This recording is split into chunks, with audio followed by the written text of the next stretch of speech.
పిల్లలు ఈరోజు ఒక పద్యం నేర్చుకున్నాం. ఇది వేమన శతకంలో పద్యం. వేమన శతకం రాసిన ఎవరమ్మా? వేమన. వేమన పద్యం ఇప్పుడు చదువుదాం. చదివి చదివి కొంత చదువంగా చదువు చదివి ఇంకా చదువు చదివి చదువు మర్మములను చదువులేడయ్యా విశ్వదాభిరామ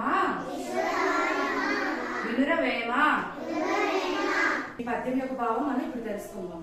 మనం ఎంత చదివినా ఎంతకాలం చదివినా ఆ చదువు అనేది మనం అర్థం చేసుకుని చదవాలన్నమాట. అదే మీరు బట్టి మీరు రాస్తారనుకోండి, చదువుకున్నారనుకోండి, అది కొంతకాలంకి మర్చిపోతారనమాట. అదే చదివేటప్పుడు నీట్ గా చదువుకొని రాస్తూ అలాగే అర్థం చేసుకున్నారనుకోండి, అది ఎక్కువ కాలం మనకి గుర్తుంటుంది. అది ఈ పద్యం యొక్క భావం.